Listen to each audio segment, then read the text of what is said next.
but I think that logic swings both ways. So yes, I do believe some African nations who participated in the slave trade under the theory of successor-state liability owes reparations to Black people. Now, here's the thing I need you to understand, and this is far too sophisticated for most people. I want you to hear me, brother. Okay, you got it because you're smart, but the public doesn't figure it out. If you have an opponent who realizes that these individuals in the United States have now convinced the government to give them permission or enacted a statute which allows them to sue African nations which exist in the United States, and they're looking at the fact that they may end up owing Black Americans or foundational Black Americans trillions of dollars, and that we will seize their assets in Europe. We will seize their assets on the high seas, whether it be oil or whatever. In other words, you might not have the money there, but all those people who are leaders of those countries who hide their money in those European banks, we will seize all of those assets.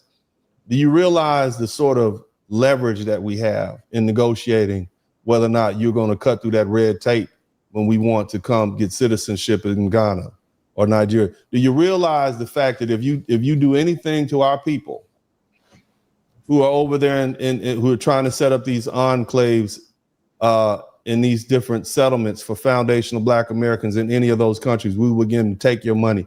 That's the type of leverage we need. You negotiate from a position of power. I'm not begging anyone. You see, I negotiate with a bat in my hand. And see, my people, and I'm talking about my foundational Black American people, have not been done right. We have not been treated well by African brothers and sisters.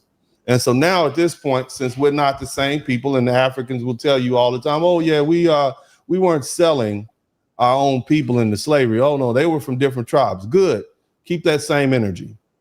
Because now I'm telling you, we're not suing our own people. We're suing people who sold us into slavery, and you've already admitted that we weren't brothers and we weren't Black. So we're going to negotiate from a position of power. If you don't give us what we want, we will take it. We will use the might and power and the influence of the United States in America. We will seize your oil. We will seize your proceeds. We will treat you just like we treat Haiti. We will extract all the resources from you, and we will get rich doing it. A lot of people don't like that talk. They do not like it when you talk harshly. I don't romanticize Africa. I don't romanticize anybody. When you ask me to be your attorney, this is the position that I take. My side is going to win. We're going to do everything we can to win. We have the might of the United States behind us, and there's a justice that needs to be done. And I feel like a president like Donald Trump would say, oh, you guys want to sue Africa and bring resources to the United States? Oh, let me go ahead and sign that law into place. And so that's where I'm at. And he can do it with an executive order. The laws are already on the books. That's the part about it. The case where they sued Saudi Arabia for what happened in 9/11, it's already there. The idea or the discussion about successor-state liability, it's already there. It's part of international law. Nobody wants Black people to flex their power, especially other Black people. And a lot of people, unfortunately, as I said earlier, about 25% of the population of the United States, which falls under the category of Black American, are not foundational Black American.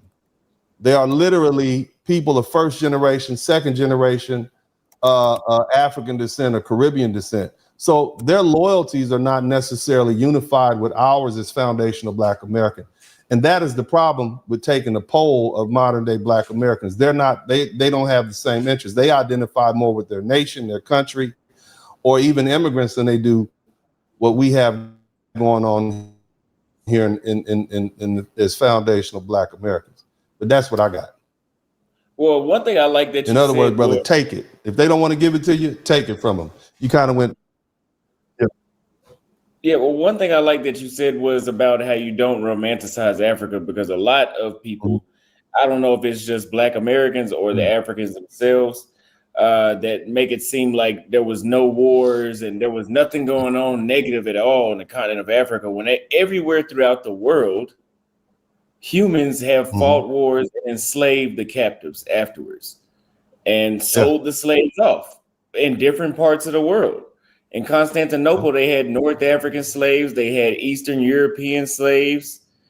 I mean, this is nothing new. So for somebody to make it seem like the Europeans just marched into the interior of Africa, which they knew nothing about, which would be way too dangerous for them to do, is just absurd. Now, the next super chat says, love to see you guys on this collaboration from Irvin Hunt. Thank you for the $10 super chat. And he sends another one, says, great collab. Thank you again. And the Black Chess Authority says, this is from an old head. Dennis is a historian and a lawyer. I could agree. Thank you for the super chat. If you guys have any questions, make sure you send at least a $5 super chat or a cash out, because I have my own questions for the guest today. And if you don't mind, I want to add in a little something. When we talk about the transatlantic slave trade, remember that went on from about the 1400s all the way up until 1807. But the Saharan slave trade, which is where they took Africans from Africa and sent them east, that lasted for 1,300 years. And so slavery on the African continent is nothing new. Africans have partaked in slavery. They do not have clean hands in this regard. In fact, let me share something else with you. When we talk about colonization, the only reason that these Europeans were able to colonize Africa, especially the west coast of Africa, is because Africans willing to deal with them in the slave trade. After slavery ended and the English banned slavery, they literally took over a port that the Danish had.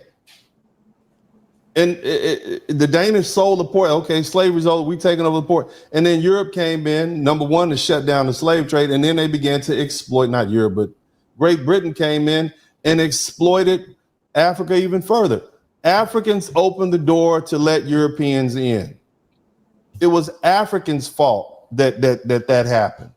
They let the door in. And so from slavery on to colonialization, they have to accept the fact that their greed, that particular culture, that's that backstabbing culture. I'm gonna sell you. They would sell other Africans for a drum head of alcohol and weapons and all these other frivolous things. This is what we have to consider. So at some point, Africans have to look in the mirror and ask themselves, what part did we play in the exploitation of our continent? It's no different than Black Americans have to take a look at ourselves and look at the sycophants and individuals whose loyalty is dubious at best. We have to look at the mirror and ask ourselves, how much of this is our own doing? We let the vampire in the door, and then we're wondering why we got bit. So just something else to think about. Okay, so with that being said, back to the political climate, and we'll move on to the economics of the United States. Do you think that Americans are facing more restrictions as far as speech, protests, and movement in the next decade? Basically, the First Amendment rights are being repealed. Well, let me say it like this. They can try it, but there was something called McCarthyism. They tried that. It was back in the 1950s or something like that, where they were basically accusing everybody of being communist. Congress had a whole bunch of hearings. You know, this is just another cycle in American history. You know, the Constitution is always tested. Our rights are always being tested. And so you have to understand this is just something that we have to deal with. We're going through a cycle. We're reevaluating what is important to us. And we'll just, you have to keep fighting. This is the thing. This is what being an American is about. Matter of fact, I will say this, and I suggested this in my recent broadcast. One of the most American thing you can do is fight. That's what we do. This country is soaked in bloodshed and war and violence. Other countries from around the world contact us and call us when they want to fight or when they need the instrumentality to fight. You see, you wonder why Black Americans are so violent? Because we had to be. You wonder why America is such a violent place? Because We were born in violence. What's up, what's up, what's up? Welcome, welcome, welcome to the broadcast. This is Uncle D. People wash their ass in the tub, Kamala Harris. You were tuned in to Uncle D. D's black man talk. Pull up, homie, take a seat. Don't be a shadow watcher every day. You learn something, then you earn something. And let them know and drop some money in the plate. It's getting cold, ladies, talking ratchet. Lizard King here, grab your coat, zip your jacket. Keep quiet for a second, close your jaw. Attorney Spurling, this ain't pearly, know the law. Talking Constitution, pushing pins when he shooting, give him that. Masculinity, just for the record, sprinkle that. You can keep your cat, gotta cut it. Only cat he rubbing, gotta love it. I call it Molly Buddy. Gotta vote your interest, voting earns. Presidential, this is for the money that I earn. When you gon' learn, my people, that evil mixed with evil. No matter what you're doing, baby, this ain't equal. Sometimes when you're special, you get hated. The test is for the best, you're damn right, my people made it. Uncle D, Blizzard King, you been served, gotta notice now. Black men out here know we winning, gotta hold it now. Uncle D, you been served, get your notice now. Black men out here know we winning, gotta hold it now. Uncle D, you been served, get your notice now. Black men out here know we winning, gotta hold it now. Uncle D, you been served, get your notice now. Black men out here know we winning, gotta hold it now. Hey man, I'll do what I do. Somebody need to whip your ass. Get up and whip him, Sweets. Hey, don't be putting the money in my hand all rough. Take your ass out here. You buy you a Flowbee and cut your own damn hair from now on.